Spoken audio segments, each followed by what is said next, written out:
Hey guys, Fox with Fox Storm Airsoft here. As you can tell, I'm driving. I'm actually still on my way back from Operation Broken Arrow 2. I rode down with Jack with North 40 Airsoft, and we got back to Norton, Virginia about 4 a.m. last night. I still had to drive back to Clintwood, which is about 30 minutes away. That was too much for me. I ended up pulling over at the Norton Walmart and just camping out for the rest of the night. So I have still not even made it back home. It is, Sunday morning. This is actually the first after-action report I've done, and I don't usually do these. The only reason I've decided to start doing on this one is there was a lot to talk about at Broken Arrow.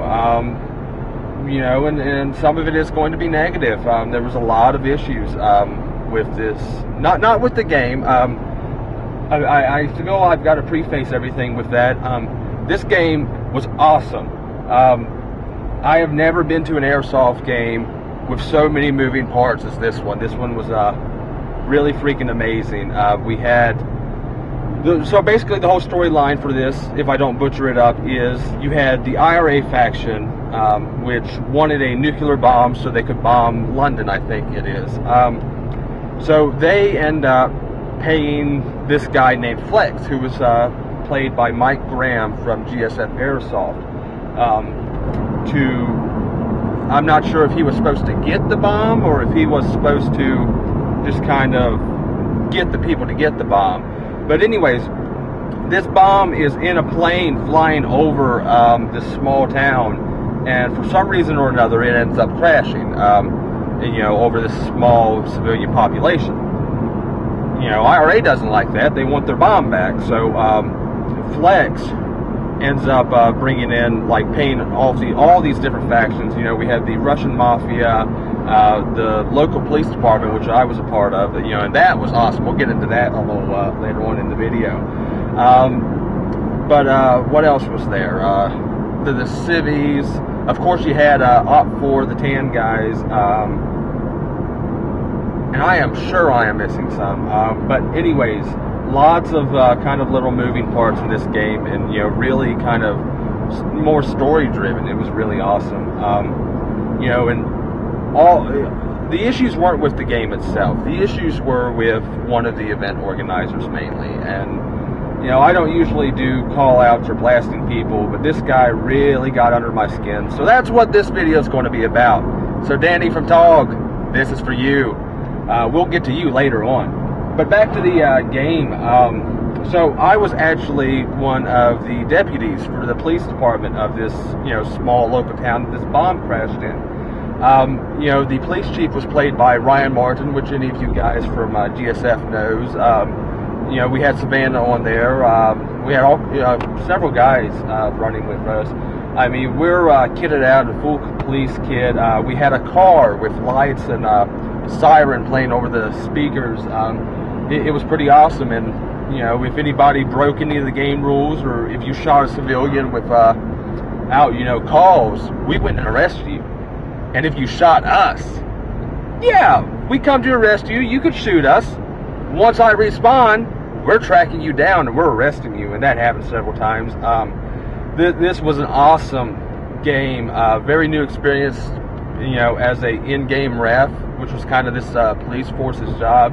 We were part of the game, but we were also in-game refs that were dealing with, real issues in the game. This works so much better. I really want local games to try to work something similar into this for their in-game refs, because this just works so much better than a guy in a yellow vest yelling at you to, hey, call your hit. We'd go up there, we'd make a little fun of it. We'd let them know, hey man, you kind of broke a rule. You're going to jail. But yeah, it was really fun. It was really hot and humid. But as any of you guys from this recent Outpost 18 knows, bad weather seems to make these games just that much more awesome. The stories you get from them are just way more amazing. We were ate up with skeeters so bad that the running joke through the game was we're all going to go home with West Nile virus or Zika. And I think I might have both at this point. My arms are completely ate up. But the game was awesome. The issues I'm about to get into are not with the game at all. You know, I can't say that enough. If you asked me if, you know, I had a time machine and I went back, would I go back to Broken Arrow? Absolutely. This was an awesome weekend of airsoft. So on to some of the issues. We started. So Friday before the game, Dragon Tactical was going to do a hand-to-hand combat class. It was actually an amazing deal. It was $25 for, like, I think a 2-hour class. You know, real world, you know, instructors were there. It didn't end up happening just because of some issues with the weather and everything. And but the big issue comes from how this was handled by the game admin of Talk Milsim. So Dragon Tactical comes to tour the field. They look around and, you know, they see buildings that are falling apart. You know, there's gravel and there's roots hidden in the grass. There's not really a safe place to throw someone down without, you know, worrying about them really getting hurt. So they were like, hey, you know, we're just going to go do this in the hotel conference room. It is much safer, and, you know, and honestly, I think people would have enjoyed it better. You know, it's air conditioned and all this and that. And you could just kind of see in Danny's face from Tog, he wasn't happy about this, and he was less happy about it when the question came up, well, do you still pay the field? Because these guys were having to pay a substantial amount of their $25 class fee to this field because they were using it, which is understandable. If you're using the field, you got to pay for it, you know.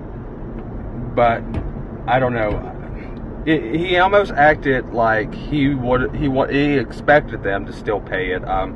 He ended up not, you know, saying that they had to pay it and everything. But unfortunately, because, you know, it moving in the bad weather, you know, the guys who were going to take it couldn't, and the class ended up getting canceled. Which, Dragon Tactical, if you guys are watching this, feel free to come to the next big game. I'd love to see you guys down there. You know, I want to see this class. I was excited about that. But, you know, and the big issue with this whole story there isn't Danny wanting them to pay the field fee. This is going to be the constant theme for this video. It's Danny trying to be smarter than the experts. These are, you know, renowned trainers who do this for a living. If they say the area is unsafe, or if they say that, hey, these guys aren't going to want to be thrown around in the mud and the rain and the lightning storms, listen to them. Don't go, well, it's military simulation. You know, in a whole separate conversation, not even related to this, somebody said airsofters are fragile creatures, and that is 100% true. Yeah, you have some hardcore guys who are going to, like, eat that up, being in the thunderstorm and, you know, getting thrown into the mud, and, you know, the risk of having a rock lodged into your skull. But most aren't. I'm not. I am a fat guy airsofter. If I have to work for something, no.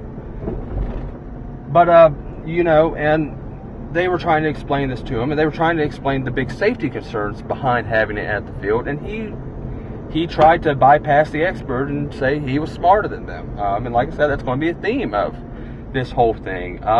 So on to our next story with Talk Milsim. As you guys know, I am a EMT, and you'll see me a lot at real world situations at these games, responding out and helping.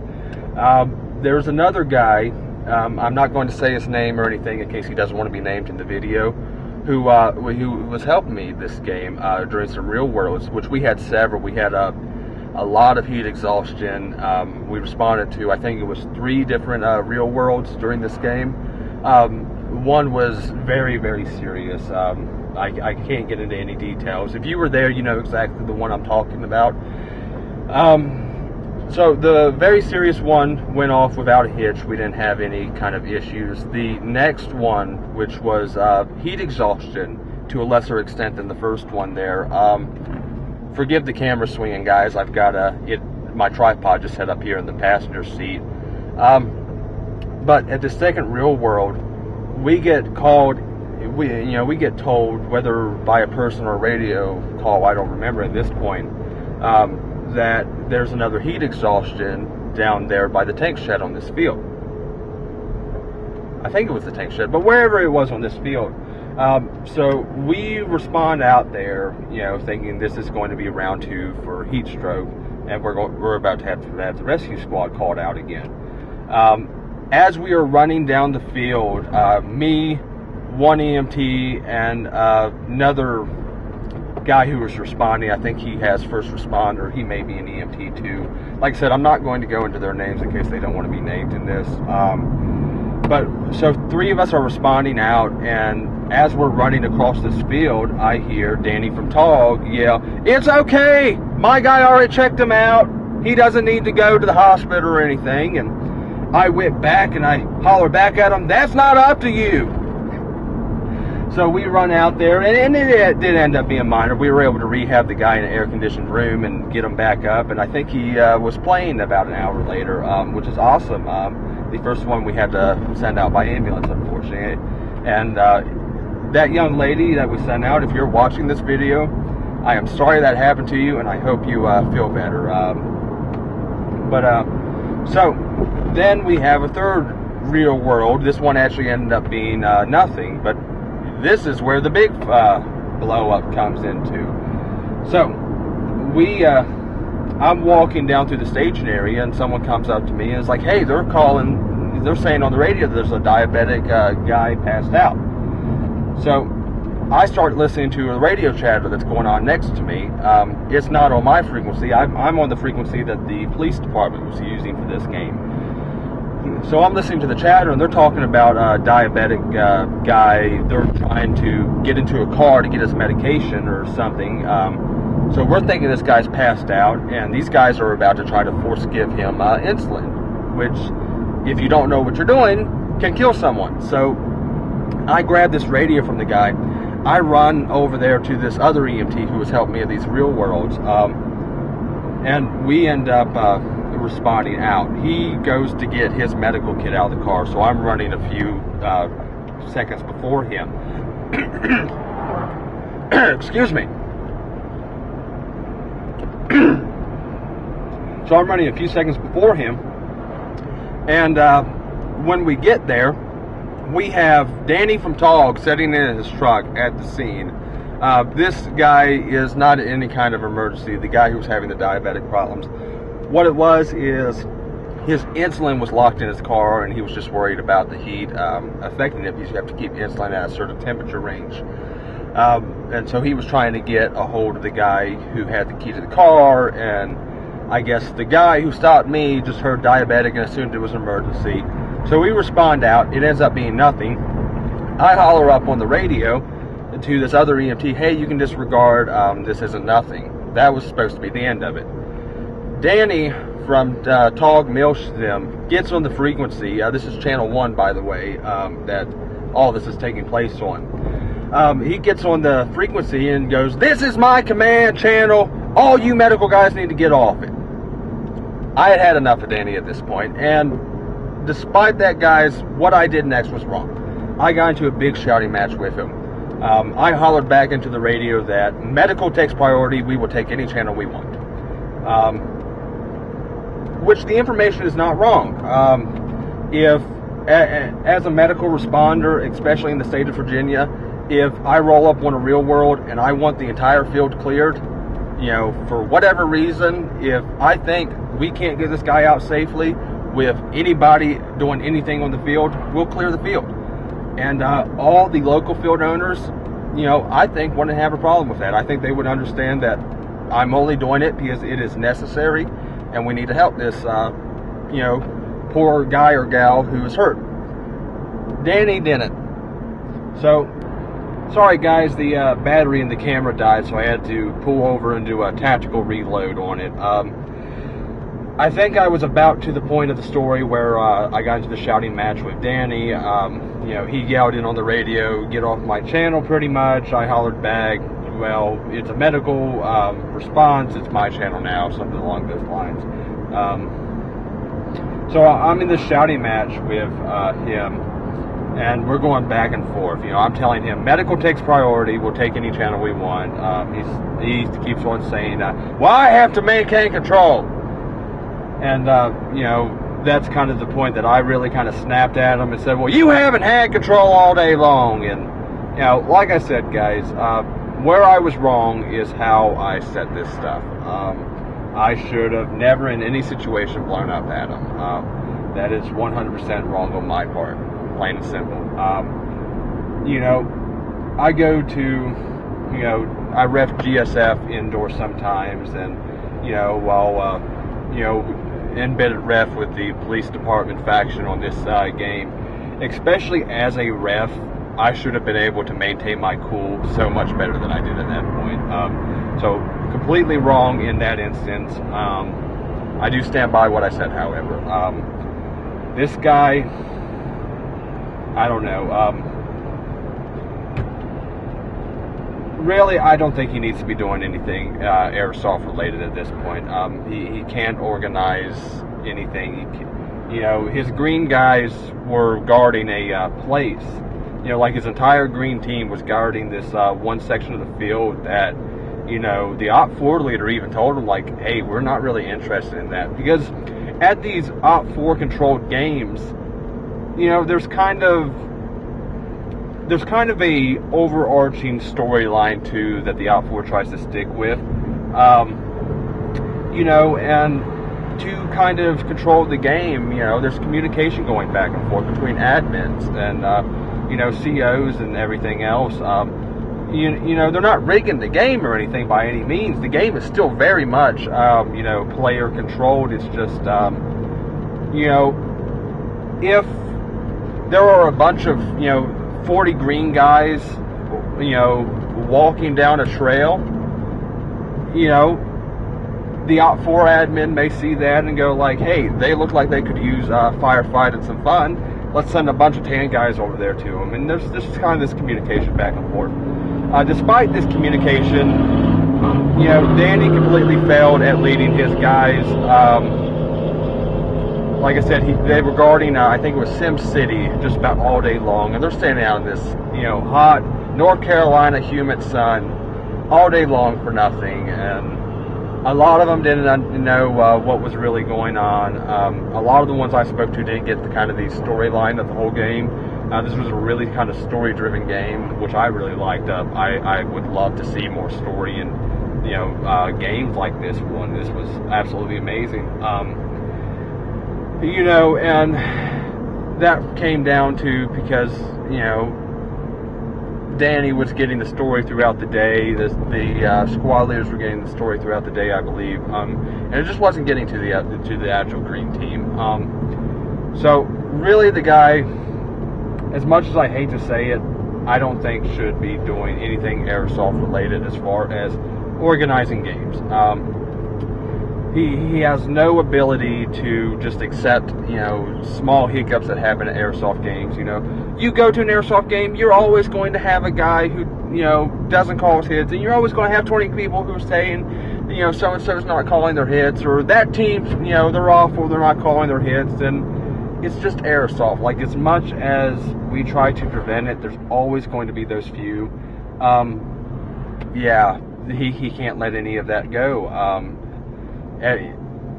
As one person said, you know, I'll keep their name out of it, you know, this is kind of my blasting videos that no one else is involved in. You know, these small things, he would just turn into huge deals, and, you know, what should die in 5 minutes keeps going all day long. And I think it really kind of ruined the game for a lot of people. And that's sad to say. And what's even sadder to say, you know, in me saying he shouldn't be in airsoft, is he has a worthwhile cause.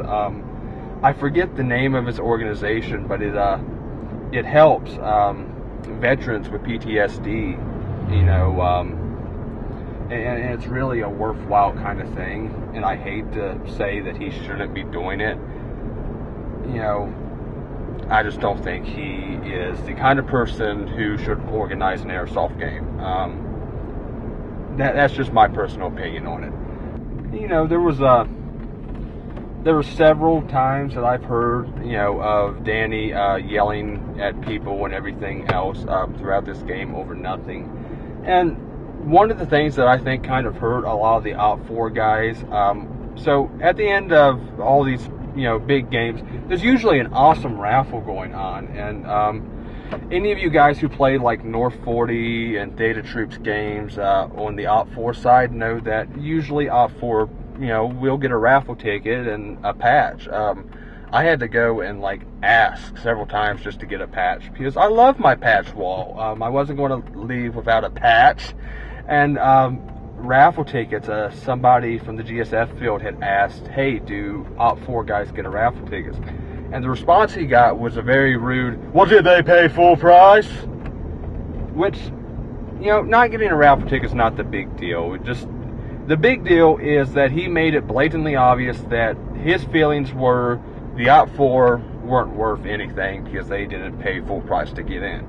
And that kind of led, at the beginning of the video, I was saying, I think he kind of thought we were supposed to just go in there and be, moving targets and everything like that. And I don't know, it got to the point that a field actually pulled their stuff out of the raffle.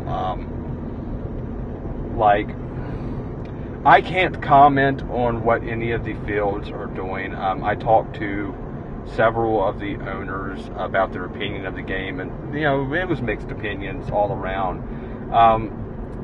If I was running a field, I would not do business with Tog ever again. They were I don't want to say ruining factor in this game, because the game wasn't ruined. I would 100% go to this game, again. This was an absolutely awesome game despite all the issues. I mean, heck, I have never been to a game where, so there was this guy with a LMG who was supposedly overshooting all kinds of people, a lot, and he had overshot a little girl, and, the story changed, several times with the little girl, so we have no real idea what happened. But, the police department in this game, we were doing a full-on manhunt, stopping full units of guys. And hey, have you seen this guy?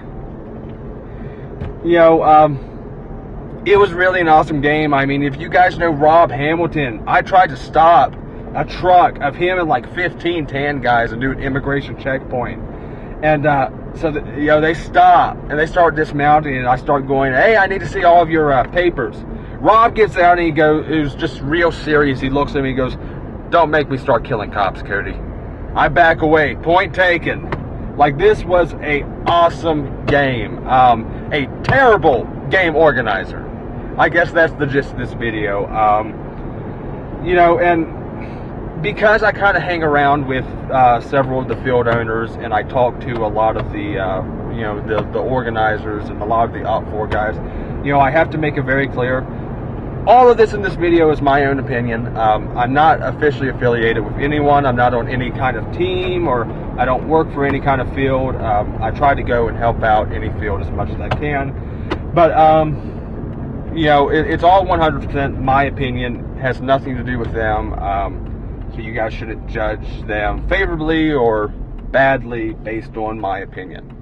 Now, I do want to say to the Command War Games guys, the owners of the field, that is a freaking awesome field. Danny's trouble throughout the day did not diminish how awesome that AO was. I really hope you guys have us back in the future. I think some guys are going to start trying to get some games organized down there. If not, I definitely plan on making the trip for some of your major games down there. So I hope you guys have us back. Like I said, this game was absolutely awesome, guys. I would so go to it again. I should have footage up from it in a week or so, so be looking out for that. If you guys like the after action report, I will start doing it after every major game. I just felt like I really wanted to do one on this one because there was a lot to talk about. And, it's just, I hate to kind of do a blast video on this guy, but there were some really troubling things that I saw that the more and more I thought about it, the more it's like, no, he doesn't get to get away with this. I'm going to go rant about it. So yeah, guys, be looking out for the video, and I'll see you on the field.